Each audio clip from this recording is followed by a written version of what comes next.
Hey folks, it's Appell from Stitchin Heaven right here on YouTube with all of you today. We're going to do a bunch of really fun free motion machine quilting, but on the long arm. So we're going to go on over to the other side of today's set and we're going to set up on the long arm. I'm going to do my best to keep the camera right on the needle so you can really see some of the actions that are taken while we're getting set up and doing some of our free motion machine quilting, freestyle on the long arm on our awesome New Year's Day quilt. So hopefully you will enjoy this video. You've been asking for it. Hopefully you'll be able to see what we're talking about. Let's get to stitching.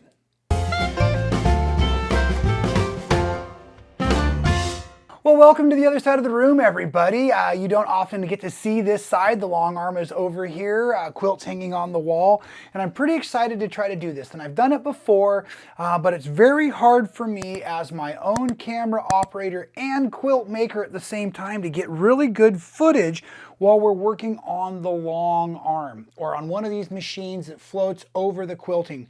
So real quick, I want to just bring you up to speed. We are going to be working on our New Year's Day quilt from the Mystery Sew-Along. It's a, well, you'll see it in a moment, but it's an all over kind of star and chain block pattern. So I'm just going to do some nice, real open organic stitching on this. I've got some neutralized thread on the machine. I've got bobbins wound up. First of all, I've got my quilt fabric. This is the backing, and it is face down on the long arm. And I generally just use these safety pins you see here to baste the backing fabric to the leader strips that I've got on the long arm. So this is kind of set up. You probably know all of this stuff if you're watching a long arm video, but maybe you're interested in long arming. Maybe you've been told it will take a lot of the weight off of your body, make it a lot easier for you.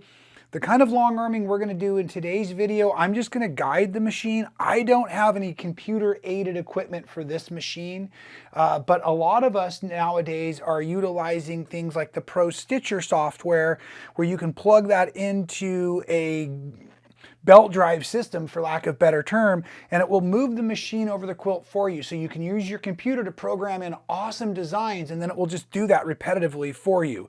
And is very nice, especially for block after block style quilting. Scott and Tiffany Hayes from Needle in a Haystack do a lot of that style quilting. The clicking you're hearing is just my ratchets. Nothing is breaking, but there are ratchets on these bars that help keep everything taut. So now that's what I've done. I've gone ahead and rotated the fabric just past so that my safety pins are not going to get caught in the next step. I'm going to bring my batting from underneath. I have it on a roll down here, and it comes up underneath and then floats on the top of the quilt top. And I've already done a bit of a distance check here to make sure that I've got all the room I need on the machine frame there running nicely. And I can't guarantee that I've trimmed my backing perfect on my last cut, so I'm just tucking it in. Again, I want it to be nice and secure, square, like that it is. And I'm going to bring that over here. And first I need to lock or unlock my bars so that everything can kind of just float as it goes as I pull this on. Because you'll notice one of the benefits of having a long arm is I don't have to baste all of these layers on the table. One of the things to be aware of is that your needle can't come all the way to this bar. Part of the machine and everything hits up against this bar. So in order for me to baste this down nice, I want to make sure that I start my top row down just a little way. So I don't want that all the way at the top. And this is why a lot of times you've been told you want extra backing fabric both top, bottom, and side to side, because you want to be able to float all of your quilt onto your backing and quilt batting as you're getting started.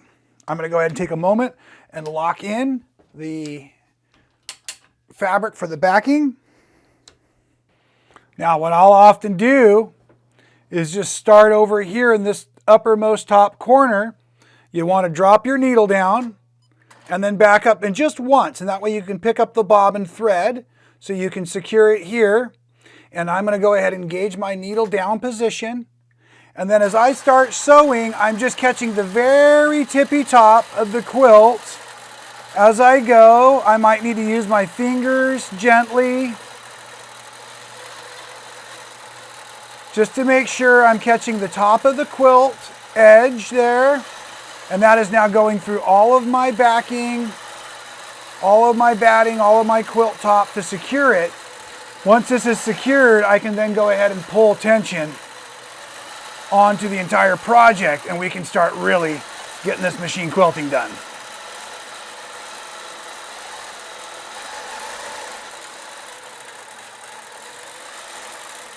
My little robot doesn't seem to be working as good as I was hoping to. Maybe it will once we really get moving. But I wanted to make sure that you could see that I've now done all the way top edge to edge. And now at this point, I'm going to go ahead and put a little bit more tension on my backing. One more click there. And now that my quilt top is looking good, and part of what I'm using is this bar here to make sure everything's lined up nice. Now I can go ahead, engage the tension, and pull a little bit of tension there on my quilt top. There's no tension on the batting, it's just floated in there. So a lot of times we'll pull tension on the sides if we can. So now that that top line is in there, I'm going to go ahead and restart in the same spot. I'm very right-handed, so I like to kind of travel, at least in the first moments of a project, kind of from this upper left corner. It just feels natural, kind of like reading for me. And I want to just do some nice wide open swirls. The only other thing I need to know is I don't have a full distance here. I need to be able to kind of keep it within. So I'm kind of looking right below the bottom of my blue star as we get going. Let's see if this will track for us. And being that said, yeah, I just want to do some really nice, easy, open, meandering swirls. And you can see how nice this works.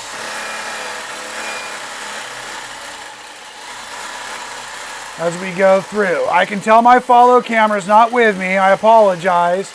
So now I'm just going back and I'm just creating a little more character into this motion. Let me see if I can get that camera to follow us a little bit better.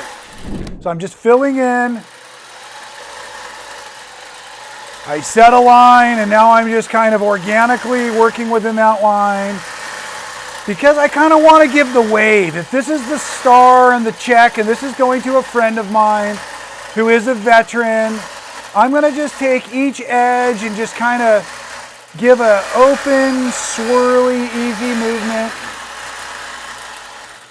Playing back and forth. But you can see how easy a pattern like this can be as an edge to edge. I know this machine is considerably louder, so I'll try to keep the communications appropriate here, but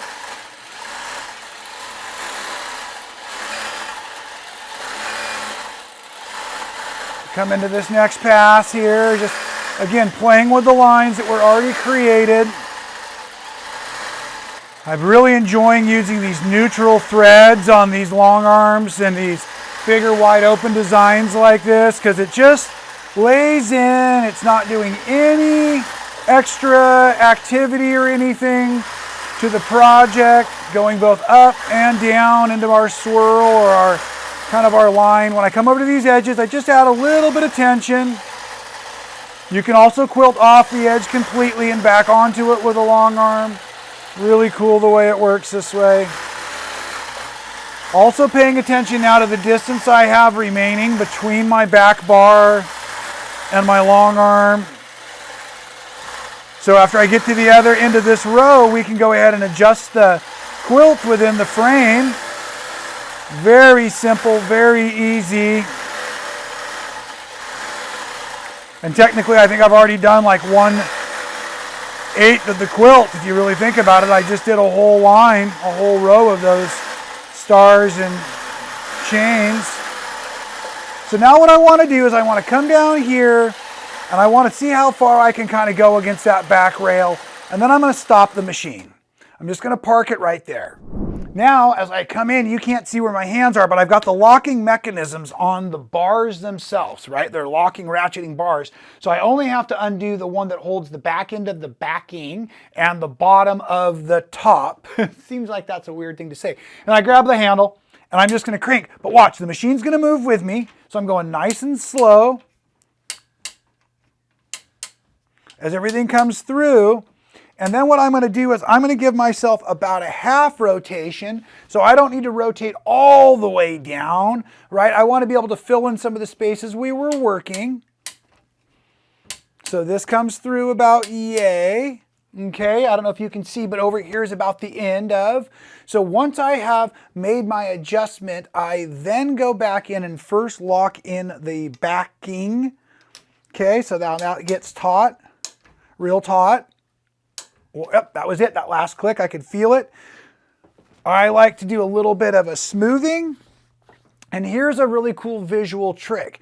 Always finding a seam and watching it run along this bar that's kind of in your lap here really helps confirm that your quilt top is staying straight onto the backing, onto the batting, onto the quilt frame. You don't want your quilt to start to skew because you might run out of backing at the bottom end, and that could be a real problem. So at any rate, you want to always be kind of looking at calibration or checkpoints as you go across your long arm, just to make sure that everything is working nice and smooth. At this point, I'm going to go ahead now and just pull a little tension on my quilt top. I like that because it just helps everything lay nice and flat and be a little bit more visual. And now as I continue to go back in, I just picked up right where I left off. I don't think I pointed out, but my needle was in the down position. So now I could actually come back out because I have the room. I just gave myself some room and then I come back. And if you're hearing that beeping noise, I apologize. That's me. I have my machine programmed with kind of a stitch regulation device that tells me if I'm going too fast for the machine to keep a pretty stitch. So the beep is my reminder that I'm going too aggressively. Oh, and I just broke thread, it looks like. Or, I probably ran out of bobbin thread because I wasn't paying attention before I got started. I was so worried about that little follow camera over there. But this is a great place, or the worst place, to run out of bobbin thread ever on a long arm. Look at this, folks. I'm in the middle of the field. Okay, so what I'm going to need to do is, if I haven't broken my top thread, I want to bring my needle up. Okay, and do I have my thread all connected and secure?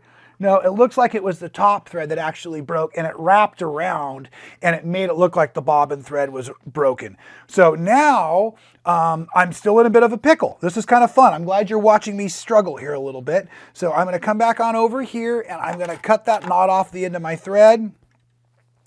And I'm going to rethread the long arm real quick, hoping that the bobbin thread's still intact. And again, today's video was supposed to be a real fun, just talking over some quilting ideas, talking about the quilting, the long arming. That's what I had been requested to do. It looks like you're getting exactly that out of me today.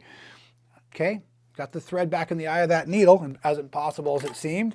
Now we're just going to go ahead and find where the thread seems to have broken. And again, I'd like to go in here and make a stitch. So I'm going down one and back up. And this way I can grab the bobbin. And if I can bring the bobbin tail all the way up, then I know that thread had broken, but it really hadn't. So I've got now a loop of bobbin thread. So I'm going to basically pull 3 threads out of the way and begin my quilting. And for me, I like to just go a little distance, stop with your needle down, and then come back over here and trim those pickup threads out of the way. All of our stitches are now locked back together, but that'll prevent us from getting snagged on anything. And now we can go ahead and start our sewing again, as we were doing with kind of just a wavy line stitch across the quilt. Well, something's happening here because I keep breaking my thread. Okay, so this did finally happen as I was running through here. I ran out of bobbin thread, and not in the middle like we were hoping we would do, but over here close to the edge. So let me show you how I tend to this when I really do run out of bobbin thread. So I'm going to bring my needle into the up position, right? And I really would like to try to do this without removing my needle thread. So now I'm just going to kind of hold on so I don't break my thread, and I'm pushing my machine completely over and out of the way so that now I can get down in here, right, to get into my bobbin area and replace that bobbin thread. It's always awkward, especially on this left-hand side for me. But I can do it. Yep, bobbin was empty. And I happen to have another bobbin up here on top of the machine waiting for me, which I love to do. So I'm just going to go ahead real quick, while I load up this one. And it looks like I've got 2 thread tails hanging out of here, so I want to make sure I cut off that excess one from when I got started. Drop it in the bobbin case. Opening of the bobbin to the top. Pushing on over. And I've just kind of learned to feel my way in there. Secured, snap, click, excellent. And now this is the key. This is what I wanted you to get to see. Is I'm going to slowly work my way back to where we were. And as I get back there, hopefully I haven't tied too many knots around my presser foot with my needle thread. But now I want to come on back over. And now I'm going to pull the tension up backwards. I'm going to take a stitch here and back to capture the new bobbin thread tail. See, there it is. And now I can begin my quilting as I was. Just picking up that new bobbin thread and that real easy meander back and forth, just filling in the spaces, coming to the edge, capturing the edge, putting a little tension here, coming down a little ways, and now we're just going to begin to make our way back the other direction. You can see I'm coming near that bobbin thread, so I'm going to stop for a second, leave my needle down, and I want to cut this out of the way so that I don't have risk of running over anything while we're going. Now I'm just going to ease my way back through that machine quilting, doing my best to pay attention not to cross the line, even though I am filming. Kind of hard to watch what I'm doing while watching through a camera. Especially while I've got that cinematic artsy mode going. Kind of fun though. And again, as I approach the other edge of the quilt, I'm just going to work my way nice as I come through here.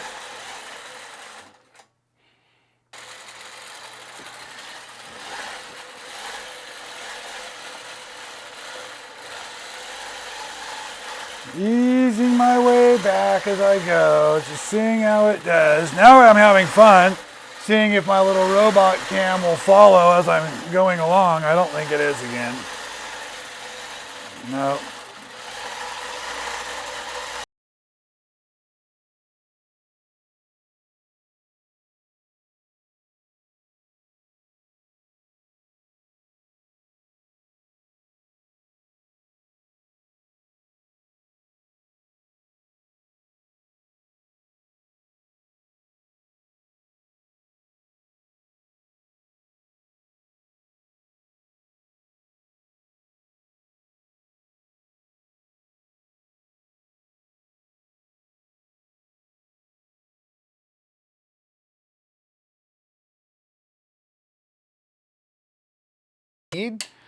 So I'm going to give myself a few inches there as I go. Lock that down. Back here first, then the backing, nice and taut. I can feel that one more click there. Now I'm going to take a moment and come through and maybe do some nitpicking, thread picking, dusting, vacuuming, whatever I need to do. But yeah, clearing any threads. I don't want those to get snagged while I'm in motion, of course. Making sure the quilt top looks good. Double checking to make sure my seam is running along that bar again. That looks real nice. And so now I'm going to lock in the quilt top and pull tension. And you can see that all gets everything nice and secure there.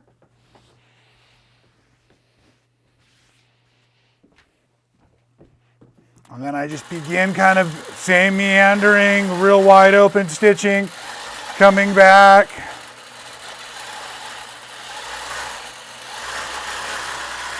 Just working my way from edge to edge. Again, this is a very easy, very fluid and open design. Nothing too swirly or girly because it's for my buddy, which is fine. Again, trying to go a little fast as I talk and stitch. And one of the great things about having a long arm like this is even if I'm not doing very advanced stitching on it, it's much easier on my body and very nice and simple on the quilt. And something like this, you can see I'm going to get several passes before I have to stop and re-roll the quilt. And so not only is it doing all the basting work, and of course even this way it does have stitch regulation, so it makes the stitches look prettier than I would if I was on my own. A lot of benefits to having a machine like this, even if it's smaller than the big ones like mine. Here's only a 7-foot frame due to the space in my house, but it works nice, and it's an 18-inch opening on the machine here. Pretty standard, pretty easy, pretty basic. Pulling on my quilt backing now to make sure I'm keeping my edges taut, right, as that quilt top just floats through. And then I'm just going to come back in and begin one more pass and head down your direction there, as we just keep working the design. Real simple. I just hit my bottom limit there, and I can feel it in the bar in the frame. And that's the nice thing about a design like this, is it won't be noticeable to the average person. But now I know it's time to stop and re-roll again. I really hope this has helped many of you just kind of feel a little bit more confident in knowing that you also could use a long arm very easily. Maybe there's one available to you with your guild. Maybe you're considering purchasing one on your own, something like that. You don't have to go computerized to do fantastic work. Again, it's very simple, very easy on the body. I apologize. I really wanted to use some cool technology to get some great camera work in here close and things, but those little robots didn't work as good as a old-fashioned cameraman would. So we'll see what we can't do to get a little bit better footage as I'm ending this project out. But I want to thank you all for being here. We will also be doing some free motion machine quilting on the standard seated domestic style machine here real soon on that wonderful log cabin quilt. Make sure you check out that video if you have not, so that you have a quilt top ready to follow along. We'll do a lot more different style free motion design on that project, because it'll be something that's probably a lot more accessible to all of you. And that's where I want to spend that time, doing different motifs like wishbones or pea pods or triangles, square and square, things like that. So we'll be spending a lot of time with motifs on the free motion on the log cabin down the road. But I had several of you also ask, hey, run that log cabin. I thought this would be a great way to sneak a little video in on the production team, as well as get my quilt top quilted. So thank you for being with me here today. Until I see you all again, folks, please stay well.